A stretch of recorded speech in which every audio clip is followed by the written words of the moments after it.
My sister used to steal all my flings, until after she got married, I slept with her husband and she was outraged. Before continuing the story, let us know in the comments which city you're watching from. Don't forget to subscribe to the channel.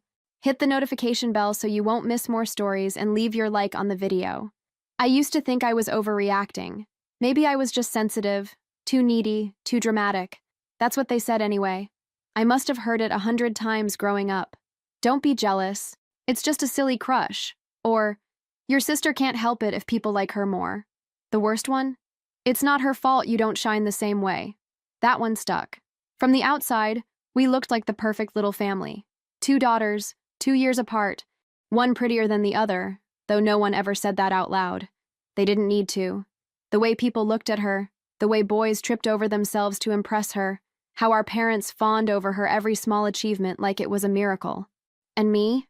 I was always there, in the corner of the frame, blurry and expendable. I remember the first time it happened. I was in 8th grade. There was a boy who used to save me a seat at lunch every day. He'd always wait for me by the lockers, carrying 2 chocolate milks from the vending machine. One for him, one for me. I thought that meant something, until my sister showed up one afternoon to pick me up from school. She smiled at him. That was it. The next day, he didn't wait for me. He waited for her. It wasn't the only time. Every time I got close to someone, she appeared. With that hair that always fell in the right place, that voice that curved around words like velvet, that laugh that made people lean closer just to catch it again. And every time, they left. For her. She never asked for permission, never even acknowledged what she was doing. It was always dressed up as a joke, or brushed off as coincidence. Once, when I finally snapped and accused her of stealing someone I liked, she blinked at me like I was speaking another language. "You mean that guy who kept staring at me while you pretended he liked you?"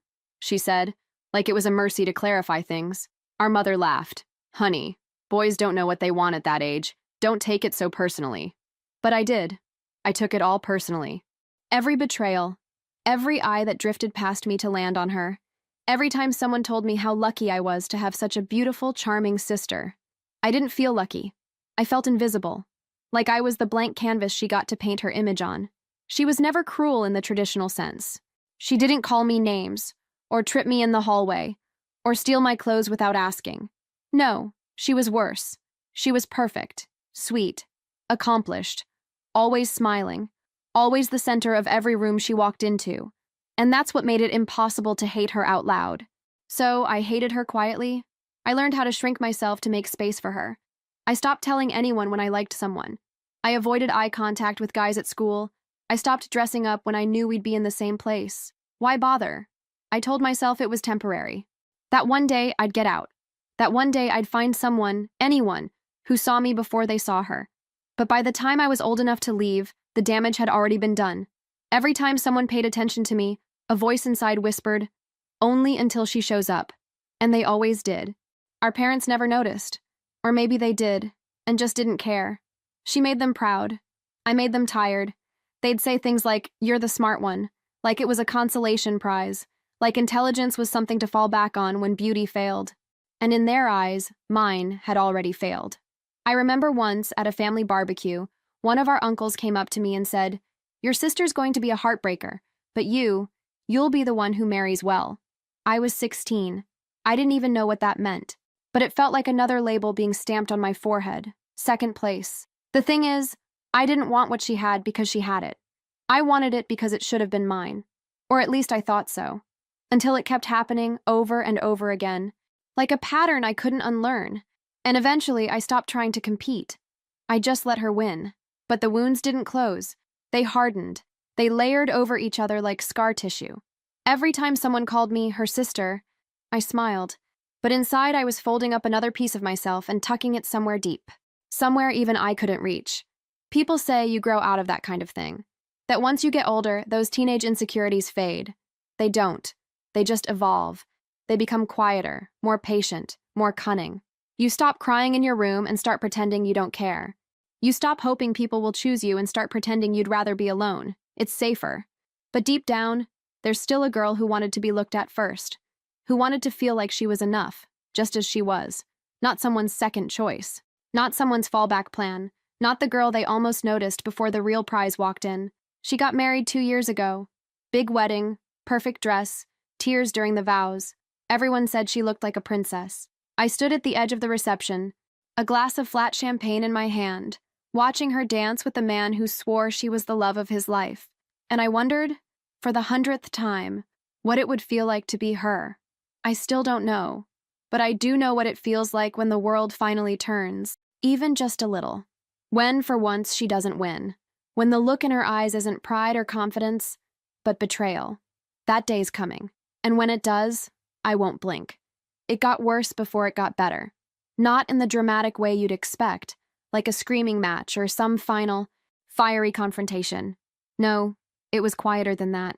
Slower, like dripping water eroding stone. By the time I turned 18, I had completely given up trying to catch anyone's eye. I knew how it would end. If they looked at me, it was only until she arrived.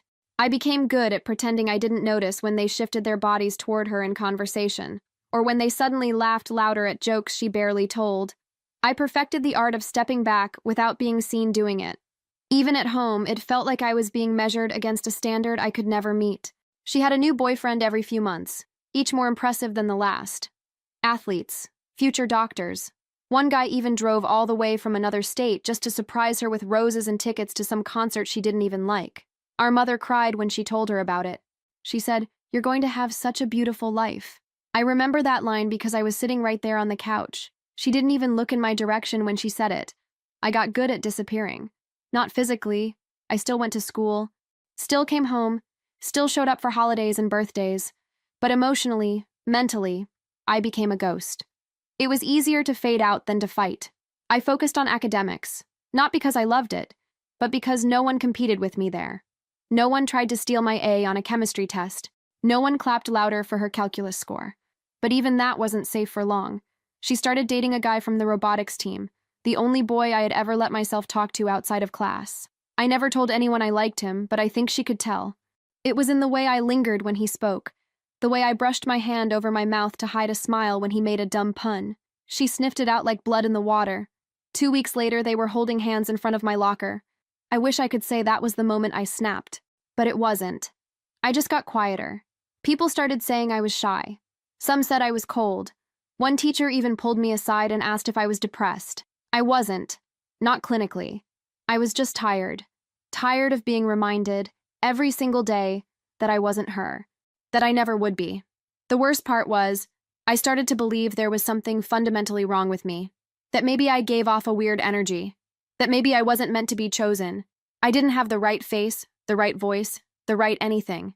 I spent hours in front of the mirror trying to rearrange myself into someone more like her, tilting my head the way she did, parting my hair differently, even practicing her expressions. It never worked.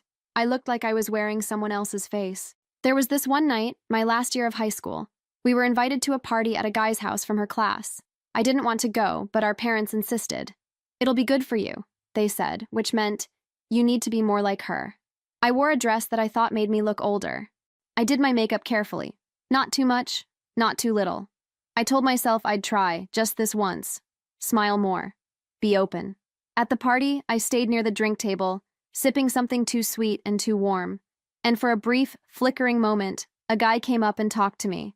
He asked me about school, about my plans. He even laughed at something I said. Actually laughed, not that polite kind. My heart started to do that stupid flutter thing I'd trained it not to do anymore. Then she walked in. She didn't even look at me at first. She was scanning the room like she always did, calculating who noticed her, who wanted her, who didn't matter. When her eyes landed on us, she smiled that smile she saves for when she's about to take something. 10 minutes later, they were dancing in the living room. Close. Her arms wrapped around his neck like they'd known each other for years. He didn't even glance back. I left without saying goodbye. That night, I stared at the ceiling until sunrise. Not crying, not raging, just existing, like a statue left out in the rain. I think that was the moment I realized something important. It wasn't about the boys. Not really. It wasn't even about her. Not entirely. It was about me and what I had allowed myself to become. How I had internalized every comparison, every dismissal, every tiny moment of being overlooked. I had built my identity around being less, and once that seed is planted, it grows in everything you do. You don't speak up in class. You don't apply to things you might deserve. You don't flirt. You don't believe compliments. You don't expect anything, and you tell yourself that's strength. But really, it's fear. Fear that if you reach for something, someone better will come along and take it. Someone like her. So I stayed alone. Not out of pride, out of self-defense. I avoided crushes, avoided eye contact, avoided any situation where I might feel like I had a chance, because deep down, I was already preparing myself to lose it. And when you live like that long enough, it becomes your truth. But somewhere under all that silence, something else was taking shape. A resolve, a slow burning anger. Not loud, not wild, but steady, focused. I didn't know it yet, but it would become the one thing I could call mine. It would become the reason I'd stop losing. And eventually, it would become the reason she'd beg me to stop. A independence built from ashes never feels clean. It's not triumphant like the movies make it seem. It's quiet, lonely, heavy in a way that doesn't go away just because you move to a different zip code. I applied to schools far enough that my parents couldn't visit unannounced, but not so far that it seemed like I was running away, even though I was. I remember how my mother barely looked up when I told her I got in. She just said, "That's nice, sweetheart. Your sister's thinking of taking a year off to model. Isn't that exciting?" I nodded like I hadn't been holding my breath all week for some kind of reaction. Maybe a hug, maybe pride, anything. She didn't even ask what I planned to study. My father gave me a short, distracted smile, said something like, "Make sure you keep your GPA up," and went back to watching the news. I carried my acceptance letter back to my room and sat on the bed for a long time. Not sad, just numb. I left 2 months later with a single suitcase and no goodbye from my sister. The dorm was small and plain, with a narrow bed and a window that looked out at the back of a dining hall. It smelled like dust and some kind of industrial floor cleaner. But it was mine, my space. No shared closets, no heels scattered across the floor, no perfume clouds lingering in the air, just silence and a door I could lock. For the first time, no one knew who I was related to. No one looked at me and asked, "Are you two twins?" Or, "Wow, you're both so different. What's that like?" I didn't have to smile and pretend I didn't hear the real question under it. How does it feel to be the other one? I was just me, or whatever was left of me. Classes started fast. I chose early morning lectures on purpose. The kinds that weed out the students who only showed up for campus parties and Instagram photos. I didn't care about all that. I wasn't there to make friends. I wasn't there to find myself. I was there to work, to escape, to build something they couldn't take from me. At first, I kept to myself. I went to class. I came back to my room. I studied. I ate alone in the campus cafe, headphones in, head down. People tried to talk to me. I'd give polite half smiles, short answers, nothing to invite more. And especially, not to men. There were a few who tried. The guy who sat 2 rows behind me in economics. The one from the dining hall who always gave me an extra scoop of pasta. The lab partner who asked if I wanted to grab coffee sometime after midterms. I declined all of them. Not because they were rude or strange or unkind, but because I didn't believe them. I didn't trust the way people's attention turned on and off. I didn't trust smiles that came too easily. I didn't trust that, if they met my sister, they wouldn't just evaporate. So I shut it all down. What I did trust was structure. I made color-coded schedules. I took on a work-study job shelving books in the library and picked up tutoring shifts in the evenings. I applied for internships, even unpaid ones. Anything to keep moving forward. Every dollar I earned, I saved. Every paper I turned in, I double-checked. I wasn't going to give anyone a reason to look at me and say, "She only got here because she's pretty," because no one ever had. I became efficient, focused, invisible in the way that finally gave me peace. But still, there were nights. Nights when the silence stretched too far, and I'd catch myself scrolling through social media, watching videos of her laughing at rooftop bars or posing with some new boyfriend I'd never heard of. My parents would be in the background sometimes, smiling, holding champagne. They looked younger, lighter, like I had taken all the weight with me. Sometimes I wondered if they even noticed I was gone. One night I watched a video she posted of her and her friends singing in a car, arms flailing out the windows. She looked wild and carefree and perfect like always. I stared at the screen longer than I should have, and for a second, a small, weak second, I missed her. Not the girl she became, but the one we used to be when we were kids, before the world started comparing us like display items in a store window. There was a time, I think, when we used to play together without keeping score. A time when we were just sisters. But that version of us was gone. I closed the app and opened a blank document. typed the title of my next essay, and kept writing until I couldn't see the screen through the blur in my eyes. No one saw those moments. No one knew. To everyone around me, I was thriving. So responsible, they'd say. So independent. They didn't know that independence, for me, was survival. It wasn't brave, it was necessary. I didn't know how to lean on anyone anymore. I didn't want to owe anyone anything. I had learned over and over again that people only support you until something better comes along. I wouldn't be left behind again, so I kept my distance. I worked, I read, I studied, I perfected the version of myself that didn't need anyone, and for a while, that was enough. But something happens when you isolate for too long. Your defenses get too high, your walls too thick, and when someone finally does get through, even just a little, it shakes everything. I didn't know yet that someone would, but they were coming.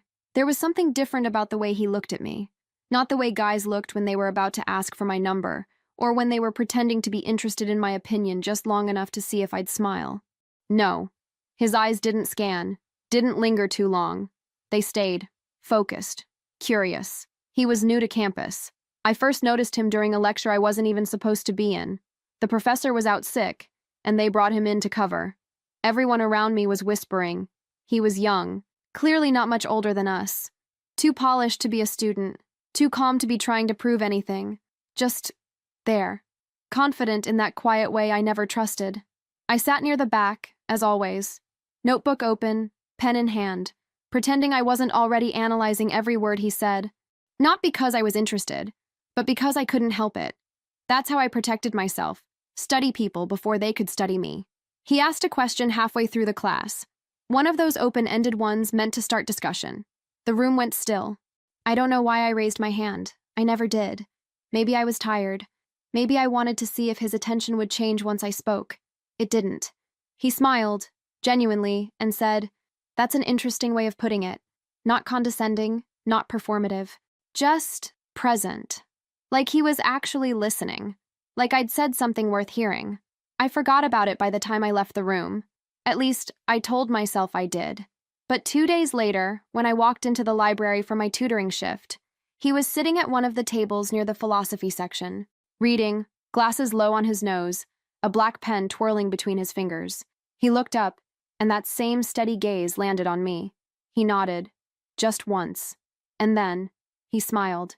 It was too small to mean anything, too short to hold on to. So I didn't. Except he kept showing up. Always alone, always reading, sometimes in the cafe line, sometimes near the admin building, once even outside during a campus event neither of us seemed interested in. We never spoke more than a greeting. A hi, maybe a polite comment about the weather. That was it. Until the third time I passed him at the cafe and he asked if I'd tried the lemon muffins. I said no. He said, "You're not missing anything." It was stupid, insignificant, but something about the way he said it made me laugh. Not politely, not performatively, a real laugh. Quick, short, but mine. He raised an eyebrow, and for a split second, I thought he was going to push. Ask my name, offer his, but he didn't. He just took his coffee and said, "See you around." I watched him walk out and realized my heart was beating faster than it should have been.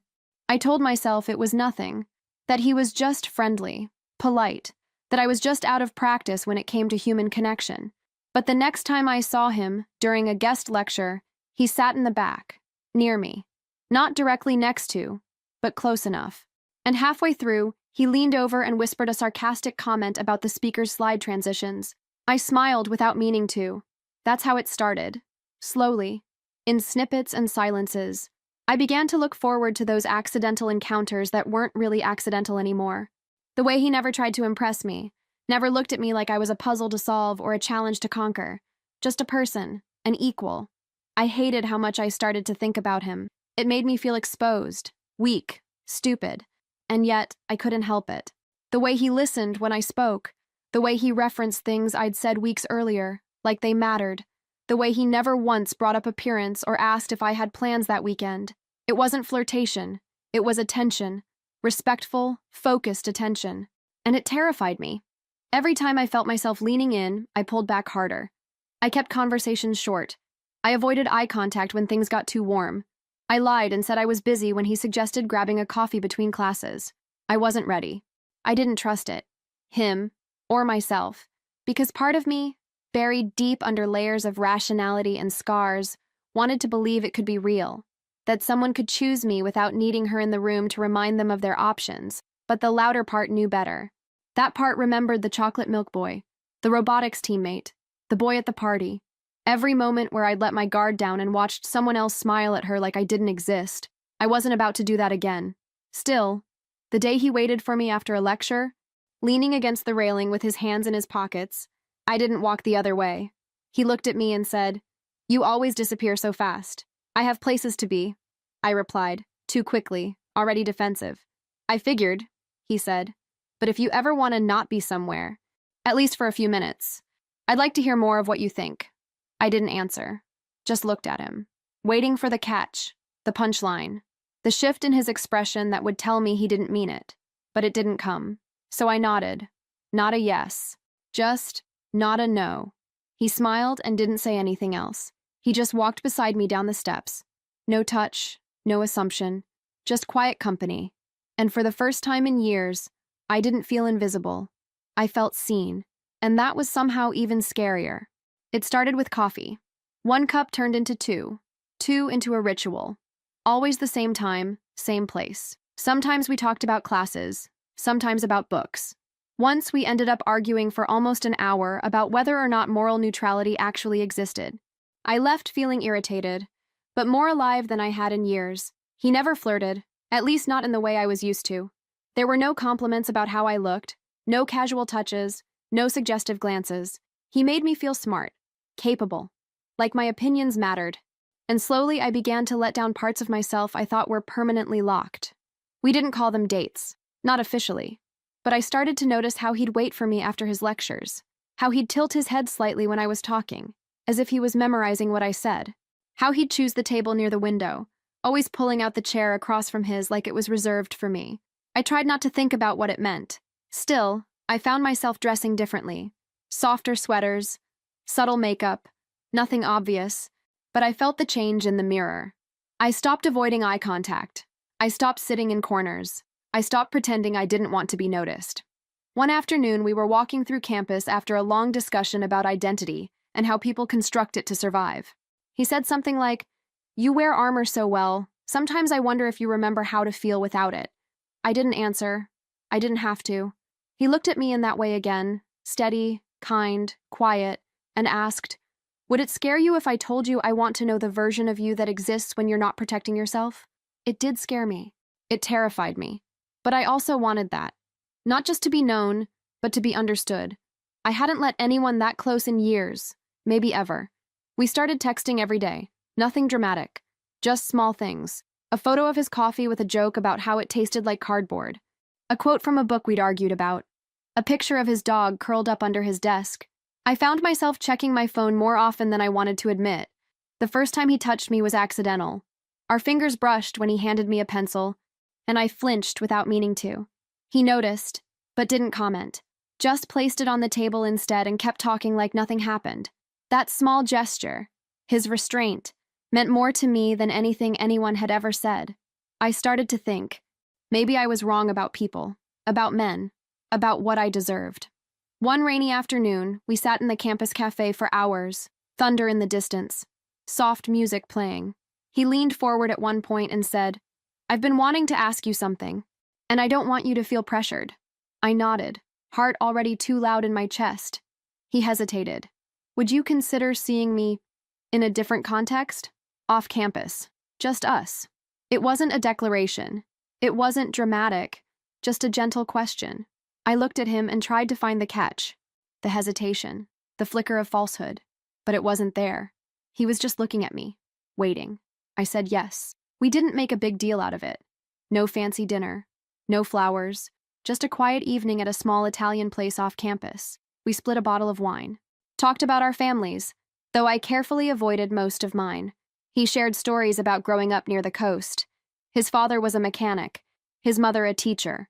Normal, uneventful. It made me feel oddly safe. At the end of the night, he walked me home. Stopped at the gate and didn't ask to come in. Just smiled and said, "I had a good time." I nodded. Me too. That was all. But something shifted after that. The way he looked at me softened. The way I spoke to him grew braver. I started telling him things I hadn't said out loud before. About how I used to avoid mirrors, about the sister-shaped shadow I lived under, about the silence that followed me from room to room when no one knew what to say in my presence. He never pitied me, never tried to fix me, just listened, and when I'd fall quiet, he'd fill the space with something calm, something neutral, so I wouldn't feel like I had to perform.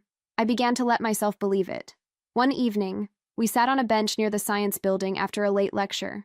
The campus was mostly empty, lights flickering through the trees. My hands were cold, but I didn't want to go inside yet.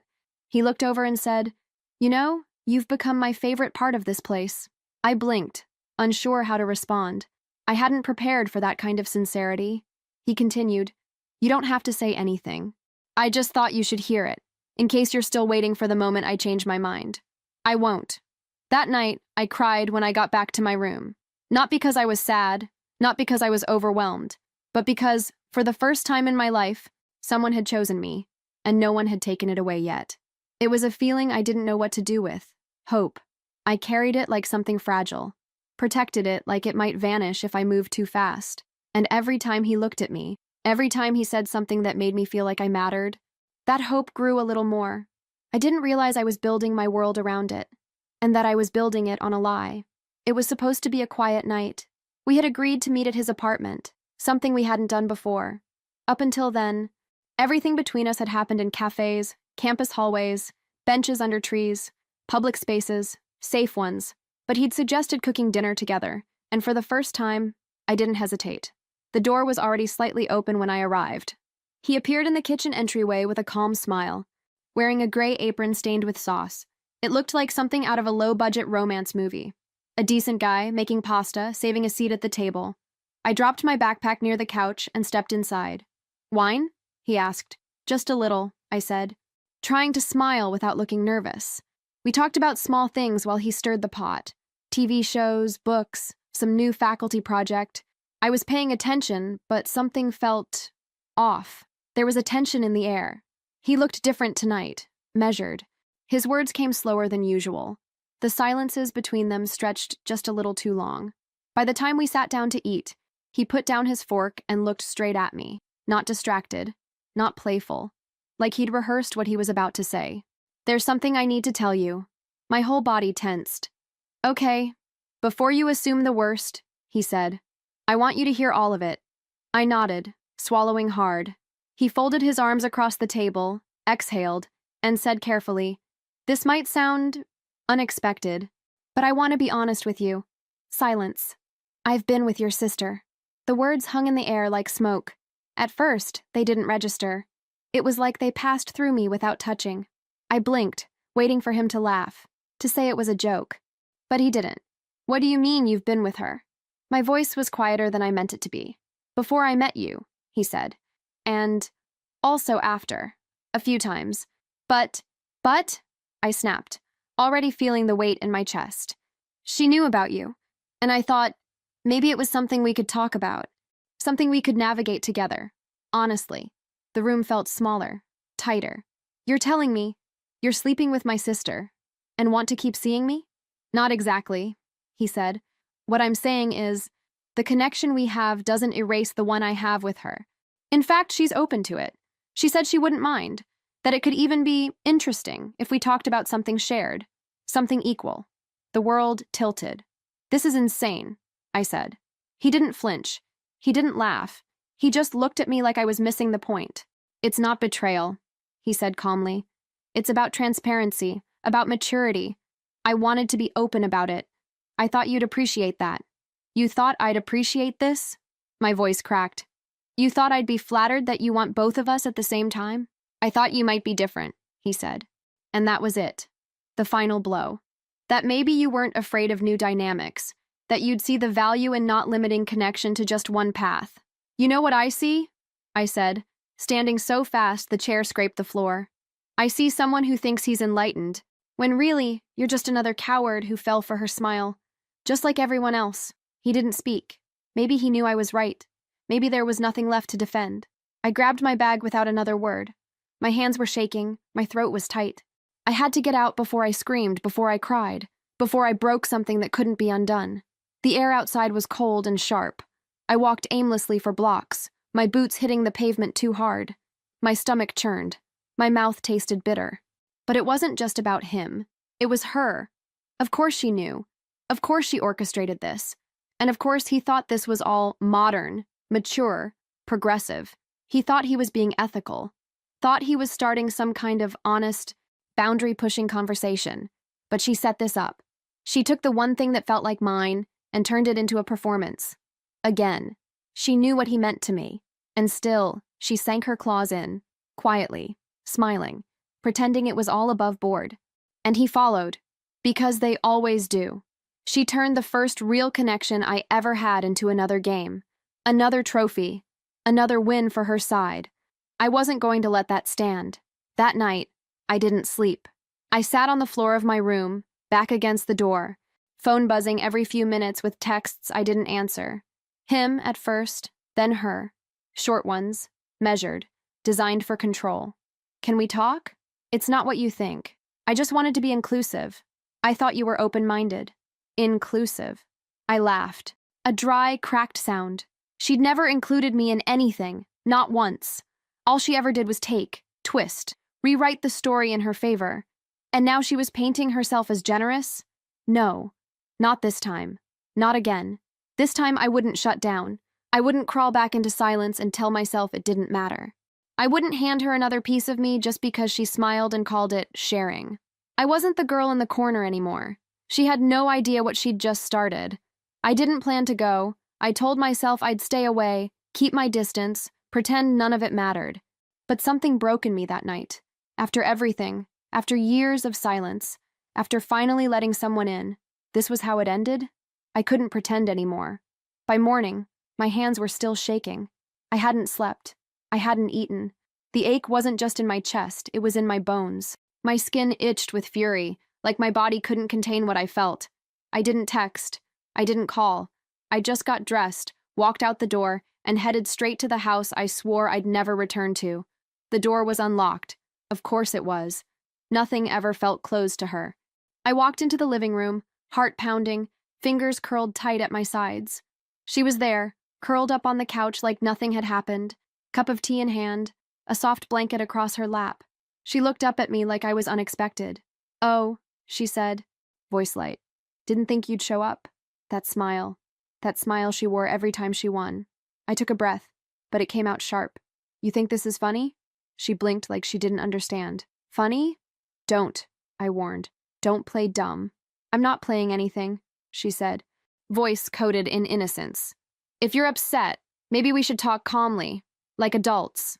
Calm. She wanted me calm. You manipulated him. You manipulated me. Again. She sat up straighter, the softness fading. "No one manipulated you. He came to me. I just didn't say no." "You knew," I said, stepping forward. "You knew I liked him, that I was with him." "I didn't know it was serious," she said quickly. "You barely told anyone. How was I supposed to know?" "You've always known," I snapped. "Every time. You just didn't care." "Wow." She leaned back against the cushions, tilting her head. "Still holding on to this victim complex, huh?" And that was it. My body moved before I could stop it. The sound of the slap echoed through the room like glass shattering. She gasped. Her hand flew to her cheek, more from shock than pain. Tears welled instantly. Of course they did. She always cried on cue. "You hit me?" Her voice cracked like she couldn't believe I'd ruined the performance. Footsteps pounded down the hallway. Our mother entered first, then our father, both in sleep clothes, alarmed by the noise. "What's going on?" she asked, eyes darting between us. "She hit me," my sister said, voice trembling perfectly. "Out of nowhere. I was just trying to talk." "Out of nowhere?" I laughed. "Tell them what you did. Tell them how you slept with someone you knew I was seeing. Tell them how you pretended to support me just so you could steal him." Our father stepped forward, stern. "That's enough." I turned to him. "No, it's not enough. It's never enough. I've spent my whole life being quiet so she could shine. So you could be proud of her while I disappeared." "Where is this coming from?" he snapped. "Because of a boy?" "It's not just a boy," I shouted. "It's every single time she took something that was mine. Every look, every compliment, Every second I was invisible, so she could be your golden child. She didn't take anything from you, our mother said. If people chose her, that's not her fault. Don't blame your sister for your bitterness. My breath caught in my throat. Bitterness. That's all they saw in me. She plays innocent, I said, quieter now. But you don't see it, do you? You never have. Because you've already decided who the good daughter is. She's crying, our mother said, kneeling by her like she was 5 years old. You need help. You're not well. I laughed again. It sounded wrong, hysterical. I'm not well because I finally fought back? My sister didn't say a word. She just looked at me, eyes wide and red, lower lip trembling slightly. She was perfect at it. The wounded angel, the wronged sister, the quiet hero in the family's tragedy. And me? The crazy one, the unstable one, the girl who never got over high school jealousy. You should go, our father said. His voice wasn't angry, just tired, detached, like he was done sorting out my messes. I stood there for a moment, taking it in. They weren't going to ask what really happened. They weren't going to listen. They never had. I wasn't their daughter. I was a footnote in her story. I turned to leave. Don't come back until you've fixed whatever's wrong inside you, our mother added. I stopped in the doorway. What's wrong inside me, I said slowly, is that I spent my whole life trying to earn love you handed to her for free. No one answered. I stepped outside, into the cold, leaving the door wide open behind me. My hands still stung. My heart felt bruised. But for the first time, I wasn't sorry. They could keep her. I was done begging to be seen. I left with nothing. Not a bag, not a plan, just the clothes I was wearing and a phone at 12% battery. I didn't cry. Not on the walk back. Not when I passed familiar streets that once felt like home. Not even when I reached campus and realized I had nowhere to go. There's a kind of numbness that settles after the last thread snaps. It's not peace. It's emptiness. But at least it's mine. I stayed the first night on a bench behind the library, curled up in my coat, pretending I was just resting between study sessions. No one noticed. People rarely do. The next morning, I sent an email to the housing office saying there had been a family issue and I needed emergency placement. I didn't go into details. I didn't need to. They offered a single dorm room that had just been vacated, tiny, drafty, and right next to the communal bathroom. It was perfect. I moved in without ceremony. One backpack, a charger, and the same clothes from the day before. The room had a bed with a thin mattress, a desk scarred with pen marks, and a window with no view. But the door locked. No one could walk in uninvited. No one could take anything from me. I got a second job, then a third. Between tutoring sessions and late-night shifts shelving books, I barely had time to think. That was the point. The less I thought, the less it hurt. The days blurred. I'd wake before sunrise, study while eating cold instant oats, attend classes, work, read, write, then collapse into bed for 3 or 4 hours before doing it all over again. I lived off coffee and adrenaline. The exhaustion was a kind of comfort. It kept the noise in my head at bay. People around me started noticing. Professors praised my focus. Classmates called me driven. They didn't know it was survival. That every paper I submitted was written through the fog of memory. That every A was a scream they couldn't hear. My phone stayed mostly silent. I stopped looking for messages. Stopped expecting them. My sister didn't reach out. Neither did my parents. I didn't know if they even noticed how long I'd been gone. If they cared. If they told people I was going through something, the way people do when they don't want to admit the truth. I told no one what had happened. Not about him. Not about her. Not about the slap or the way my mother looked at me like I was a stranger. It stayed locked inside, tightening into something small and sharp, like glass under the skin. Every time I wanted to fall apart, I remembered that moment in the doorway, when they told me to leave, when she cried, and they comforted her, when no one asked what I'd been through. That memory became fuel. I applied for a research assistant position no one thought I'd get. I got it. I applied for scholarships I didn't think I qualified for. I got those too. Each win felt like a quiet act of defiance. I didn't post about it. Didn't tell anyone. I just kept stacking my accomplishments like bricks in a wall, not to show off, but to protect myself, to build something no one could touch. I didn't date, I didn't flirt, I avoided parties, I declined invitations to study groups unless absolutely necessary. People called me intimidating, intense, focused. I let them. Better to be alone by choice than risk being discarded again.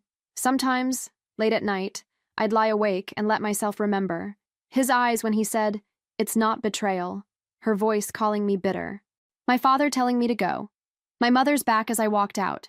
And then I'd get up, make tea, open a textbook, and keep going. It wasn't healing. I wasn't moving on, but I was moving forward. One page at a time. One shift at a time. One small, stubborn breath at a time. I found a cheap off-campus apartment during summer break. The building was old, the water pressure was terrible, and the heater made noises like it was choking. But it was mine. I paid for it with my own money.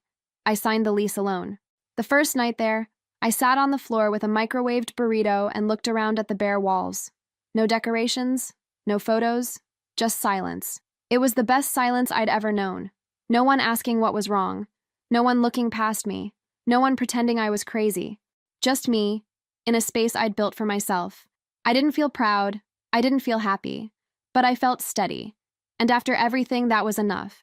Because they'd taken so much. But they couldn't take this. I hadn't seen her in almost 3 years. Not in person. Not without a screen between us, or the forced presence of others. We existed in separate orbits now. Mine quiet, self-built, invisible by choice. Hers still bright, still curated, but flickering more than before. The invitation came from our mother. A text, short and impossible to misread. Family dinner next Sunday. She'll be there too. I expect you to come. I almost deleted it, but something in me hesitated. Not out of guilt, that had died long ago, but out of curiosity. What did family dinner mean now? What did she look like without her usual spotlight? I went, dressed in something neutral, nothing flashy, nothing desperate, my hair tied back, no makeup. I didn't want compliments. I wanted to observe. The house looked the same. Beige walls, framed photos where her smile got bigger every year while mine stayed the same size or vanished altogether. Our mother opened the door, offered a polite smile, not a hug. Our father muttered something about how long it's been, then returned to his phone. She wasn't there yet. I helped set the table. They didn't ask about my job, my apartment, or my degree. Not that I expected them to. They still spoke about her like she was the crown jewel of the family. So strong, such a survivor, so brave to keep going. They didn't say it out loud, but I heard it in the pauses. Unlike you. The door opened 15 minutes late. She walked in like nothing had ever happened, like there'd never been betrayal, tears, or a slap that shattered everything. Her hair was lighter now, shoulder length, her body thinner.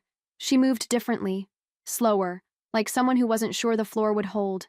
But her smile hadn't changed. On her arm was a man, tall, broad-shouldered, salt and pepper hair, a gold watch too shiny for the setting. He wore confidence like cologne, thick, artificial, designed to cover something else. She introduced him as someone special. His name barely registered. I was too focused on his face, because I knew it. Years ago, during a conference mixer at the university, he'd cornered me near the bar, complimented my voice, asked where I was from, said I had an energy, the kind of line meant to sound profound but reeked of practiced flattery. When I told him I was a student, his interest cooled, but he lingered long enough to make me uncomfortable. I'd remembered his eyes, gray but not soft, strategic. He never realized who I was, never asked my name. And now he was dating my sister. She clung to his arm as if he were proof of something. She laughed too loud at his jokes, touched his shoulder during stories no one had asked to hear. Our parents beamed. He was successful, cultured, older. Exactly what she needs, my mother whispered as if it were profound. I watched in silence, eating slowly. He glanced at me once, then again. The second look a fraction too long. I saw the flicker of recognition in his eyes.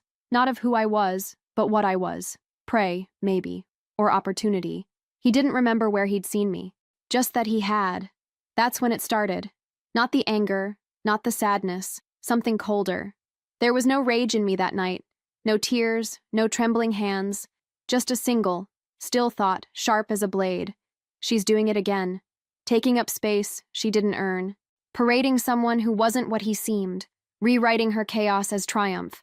But this time, I wasn't a spectator. This time, I wasn't 15, crying into a pillow while the world cheered for her. I wasn't the invisible one. I wasn't the victim. I looked at him, long enough to make sure he felt it. His gaze shifted, unsure. I let the corner of my mouth lift. Not a smile, just a signal. A flicker of control. His eyes darkened. Good.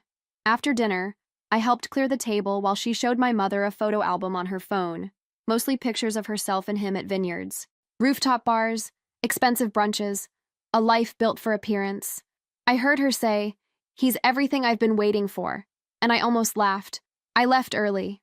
No goodbyes, but the image stayed with me. Her, wrapped around another man like armor, presenting him to the family like he was her prize. And maybe he was, but I knew something she didn't.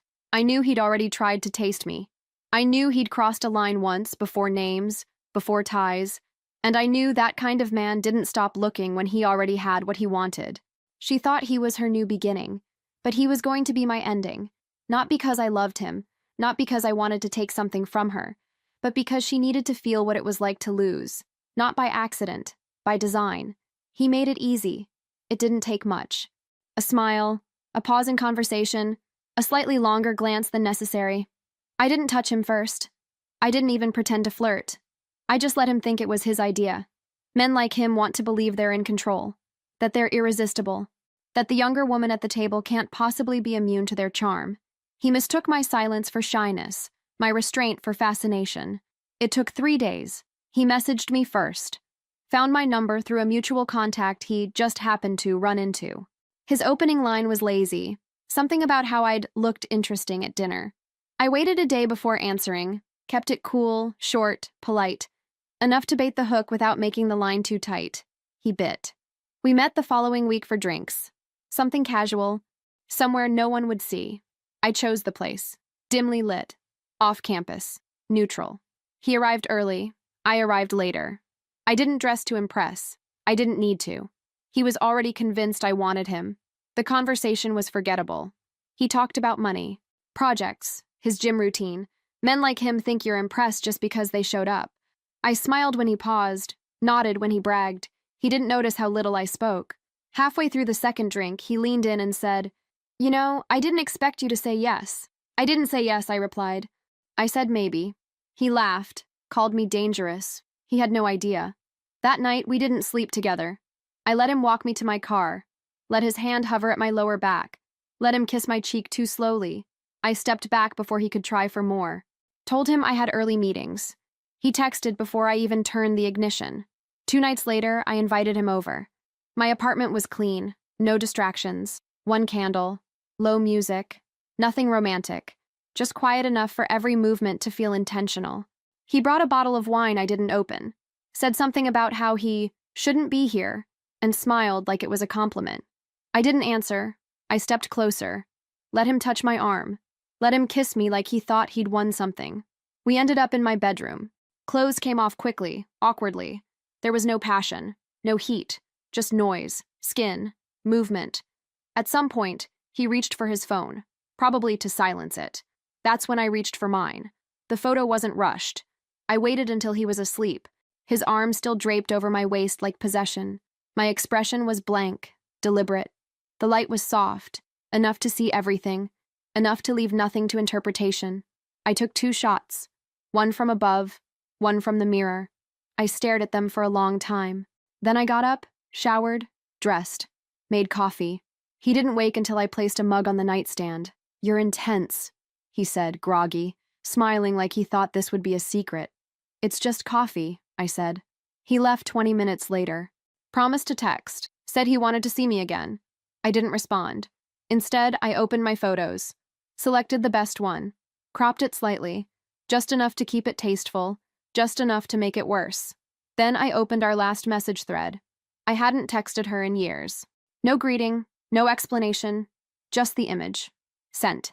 I turned my phone face down and waited. It took less than 5 minutes. She called. I declined. She called again. I let it ring. Then came the messages. Fast, frantic. "What the fuck is wrong with you? Why would you do this? Are you insane? You planned this. You're disgusting." I read every one, then turned off notifications. No reply. She needed to feel it. That silence. That helplessness. That moment when the floor disappears and the world keeps spinning like nothing happened. The exact moment I'd lived through too many times. She didn't deserve answers. She'd spent a lifetime taking what was mine. My crushes, my confidence, my place in the family, my voice. And every time she'd smiled like it wasn't her fault, like the universe just favored her. Now she'd know what it felt like to be disposable. Not just forgotten, replaced. I didn't cry. I didn't shake. There was no adrenaline rush, no sense of triumph, just stillness. A calm that came from knowing finally that I wasn't the one bleeding this time. I was the one holding the knife. The photo burned through everything. By the time morning came, the silence had collapsed into chaos. Group chats, DMs, screenshots flying between friends, family, co-workers, all attached to one photo and one question. Is this real? She tried to control it, claimed it was edited, then said it was from before they got serious. Then said I was obsessed, that I'd always had problems, that she had tried to love me but I'd never let her. But no one bought it, not this time. He disappeared almost immediately, went dark on social media, blocked her, blocked me, sent one pathetic message before vanishing. This got out of hand. Coward. I didn't respond, not to anyone. No defense, no confession, no explanation. The truth didn't need backup. She broke first. It was her pride. She couldn't stand that people were whispering about her instead of admiring. She'd spent years building a version of herself that could survive anything. But shame doesn't respect reputation. 3 days later, she found me. I was sitting outside a cafe, alone, reviewing some files for work. I heard the heels first, sharp, angry taps against the pavement. I didn't look up, not even when she stopped in front of me, shaking. "You think this is funny?" she spat. I closed my folder, slowly, looked at her. No emotion. "I think it's overdue." Her face twisted. "You ruined me." "No," I said. "You did that yourself." She looked thinner, messy hair, eyes rimmed red. She'd lost sleep and control. "You planned this," she hissed. "You waited. You knew exactly what you were doing." I tilted my head. "So do you." "You're disgusting." "No, I'm finally even." She laughed once, high and bitter. "You think people admire you for this? You think they're on your side? They're just watching the car crash." I shrugged. "Let them. You seduced him. He chased me, just like every other one you stole." She flinched.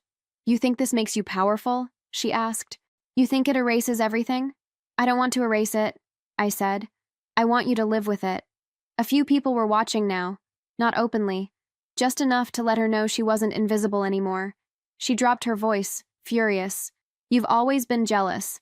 Always. It's pathetic." I stared at her, really stared. "You spent years taking what was mine, laughing while I disappeared. This wasn't about jealousy." "Then what was it about?" she snapped. I stood, slow and steady.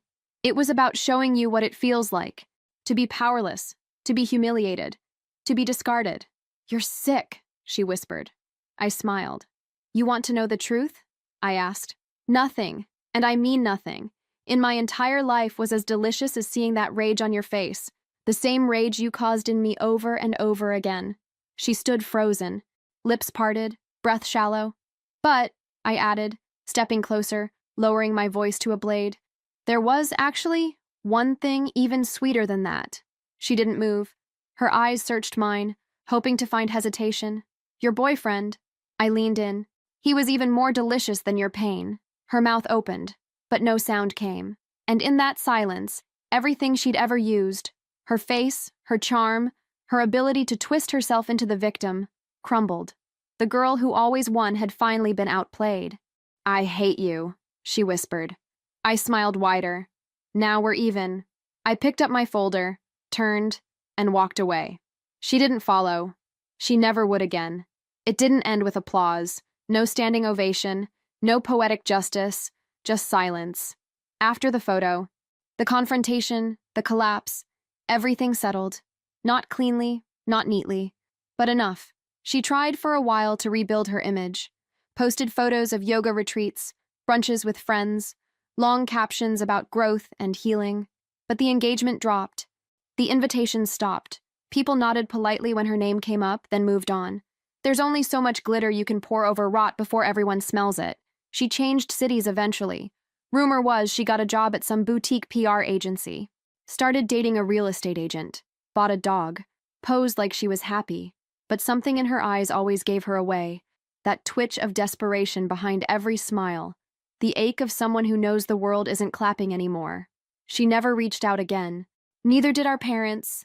After that final dinner, after I shattered their illusion of the perfect daughter, they went quiet. No birthday messages, no check-ins. They picked a side that night, and it wasn't mine.